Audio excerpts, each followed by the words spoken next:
South Indian short film festival season 2 உங்கள் திறமையை வெளிப்படுத்த ஒரு பெரிய மேடை. வெற்றியாளர்களுக்கு பணப்பரிசு. உங்கள் சிறந்த படைப்புகளை சமர்ப்பித்து வெற்றியை கைப்பற்றுங்கள்.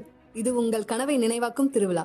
விடுதலை முதல் பாகத்தோட முதல் நாள் கலெக்ஷன் ரிப்போர்ட் வெளியாகியிருக்கு. ப்ரிடிக்ஷன் ரிப்போர்ட் வெளியாகியிருக்கு. கண்டிப்பாக இந்த ஒரு வசூலை விடுதலை இரண்டாவது பாகம் பண்ணுவதற்கான வாய்ப்புகள் இருக்கு.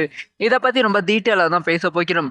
விடுதலை இரண்டாவது பாகத்துக்கு ரசிகர்கள் மத்தியில் மிகப்பெரிய எதிர்பார்ப்பு இருக்கு. முக்கியமாக விடுதலை இரண்டாவது பாகம் ஏ ஃபிலிம் அப்படின்னு சொல்லப்படுகிறது. இப்போ என்ன மேட்டர்னா, இந்த திரைப்படத்தோட முதல் நாள் வசூல், அதாவது இந்த திரைப்படத்தில் விஜய் சேதுபதி அவர்களும் சூர்யா அவர்களும் கதாநாயகனாக நடிப்பதால் மிகப்பெரிய ஓப்பனிங் கிடைக்கும். அது மட்டும் இல்லாமல் மகாராஜா திரைப்படம் ஓவர்சீஸில் பயங்கரமான வசூல் வேட்டை அடைந்து கொண்டிருப்பதால் விஜய் சேதுபதி அவர்களோட மார்க்கெட் ஓவர்சீஸில் பல மடங்கு இன்க்ரீஸ் ஆகியிருக்கு அப்படின்னு சொல்லப்படுகிறது. அதனால உலகம் முழுவதும் இந்த திரைப்படம் 3000 ஸ்கிரீன்ஸ்க்கு மேலே ரிலீஸ் ஆகுது.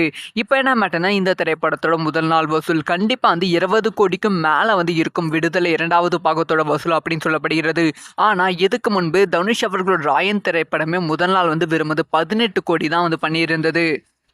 வெயிட் பண்ணி தான் பார்க்கணும். விஜய் சேதுபதி அவர்களோட மார்க்கெட், அதுக்கப்புறமா வெற்றிமாறன் அவர்களோட மார்க்கெட், இது ரெண்டுத்தையும் வச்சு தான் விடுதலை இரண்டாவது பாகம் முதல் நாள் கலெக்ஷன் 20 கோடி வரும் அப்படின்னு சொல்லியிருக்காங்க. இதையும் தாண்டும் வாய்ப்புகள் இருக்குது, இது கம்மியாக வரும் வாய்ப்புகள் இருக்குது. ஸோ கண்டிப்பாக இந்த திரைப்படம் நல்ல விமர்சனம் பெற்றால் 100 இல்லை 200 கோடிக்கு மேலே வசூல் வேட்டையாடையும் வாய்ப்புகள் இருக்குது. இந்த ஒரு விஷயத்தை பற்றி